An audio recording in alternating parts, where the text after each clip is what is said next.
I was just reading about the limbo that exists between the de minimis tariff exclusion thing, where any goods under $800 that are being shipped in, generally the person that's bringing them in doesn't pay a duty on that. And that got revoked, which caused a million packages to pile up in just one FedEx center.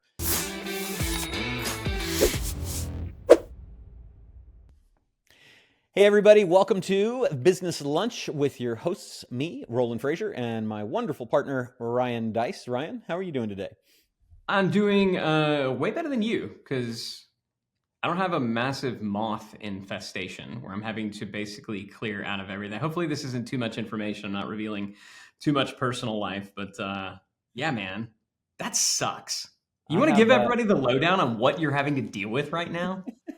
We have moths that somehow made it into my wife's closet and then somehow spread over to my closet and then somehow spread to her art room and one other closet or something in the house. And so I don't see them, by the way. So it's not like you walk in and there's a fluttering flurry of creatures, but they're definitely there. And so we have she's been dealing with it for a couple months, and we finally are looking into or getting, we looked into what does it actually take to get rid of them permanently. And it's basically, we have to take all of our clothes, rent a giant walk-in freezer, put it in our driveway for a week, and have our clothes at 0 degrees, all of them in there at 0 degrees for basically 72 hours.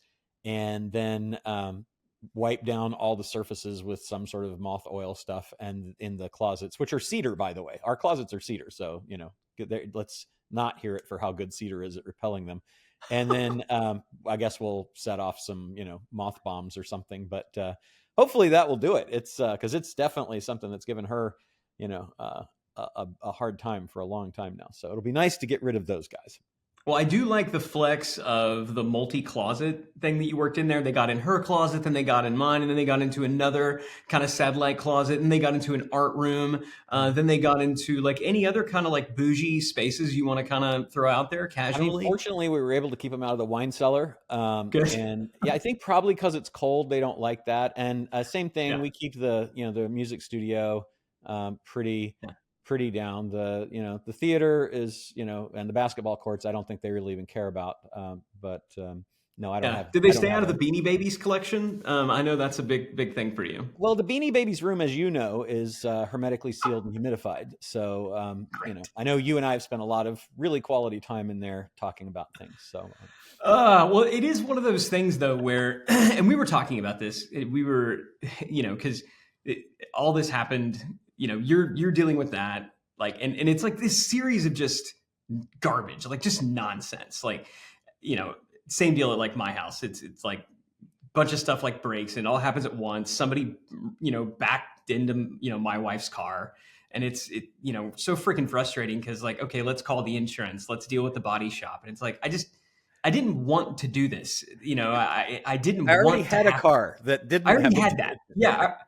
I already had this stuff. I didn't want to have to get new things and spend a lot of time, a lot of money to just have the same thing, that I already had. But this is kind of life. And I think, and I know this is somewhat relevant to actually what we were planning on talking about today, because I do think that this is one of the things that breaks a lot of people. And I know even us, like, I was feeling like crap with my week.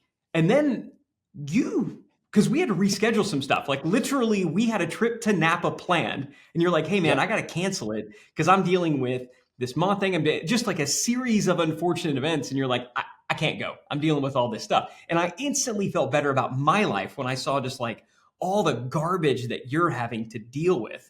That shouldn't, I mean, not that I was happy that you're dealing with. I'm happy with, that like, my garbage life moment is helpful to you though. Oh, it just helped with the perspective. But what I love that you said, and you are good at putting it into perspective. Is just thankfully, we do have the means and we do have the ability to fix this. And you are always, maintaining agency in these things. And you're always somebody who, is that kind of high agency person. I know we started talking about that, and that's an important aspect of of this life that we live, of the entrepreneurial journey. And so, yeah, I kind of wanted to chat about that because I know you're doing a lot of research and thinking in this as well. Yeah, and I don't know, maybe this is the high agency episode, or maybe this is the episode to see if there's anything that we can come up with about helping people who are going through challenges and tough times. Because I think the high agency thing's a little bit different. At least my take on it is. So so let's just do that for a minute and see what happens with this as an episode. So there are always things that are going on that are less than optimal. Occasionally, it feels like you're getting hit in the face again and again and again and again. And that's what I think both of our wives are going through right now. Is they're feeling pretty beat up. My wife had we had the moth thing going on. She's had all kinds of medical challenges with her legs and stuff, and then we had a mouse that died inside a wall. The wall that it chose to die in, and this is not an attempt to deflect, it's just what's happening, was in our sauna. So, you just want to cook that dead mouse body up through the heat of the sauna to let it waft its wonderful piquant aroma throughout the house. And then I guess we had some sort of plumbing backup in our washing machines, and so my wife is like very OCD. She will tell you that. And so to basically be in a house that has the closets kind of taken apart, because she took her closet apart, she had too many clothes in there too, and so we've got like hanging racks in our bathroom, and clothes that are hanging in the bedroom, and hanging racks in our garage, where she was going to to try to take care of this.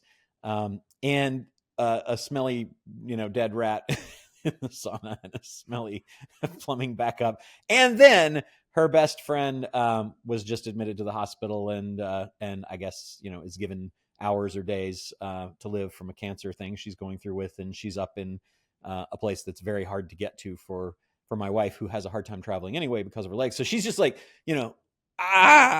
and I made the mistake of saying, we redid this room that I'm recording in right now, which used to have a pool table behind me. Now it's more office podcast worky. It's got a desk and chairs and couch, and I wanted to put a keyboard over in the corner where there's a kind of a couch type thing under the didgeridoos right now.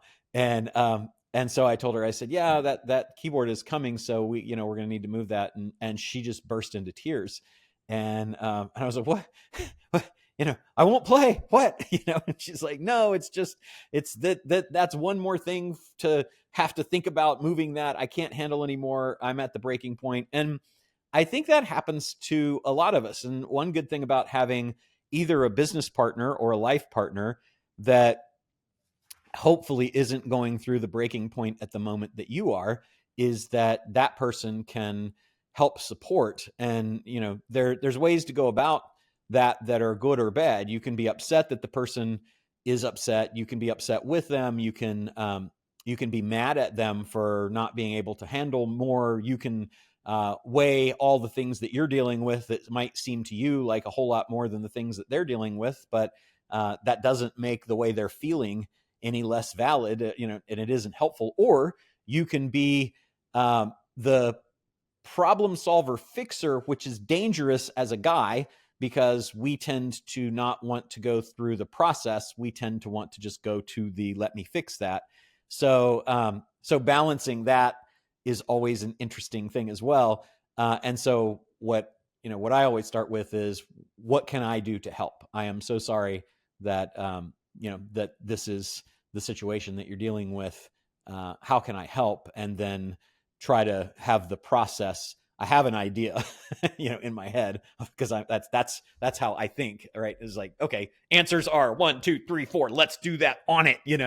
But that's not the right process. At least not with my wife or most of the women that I've talked to.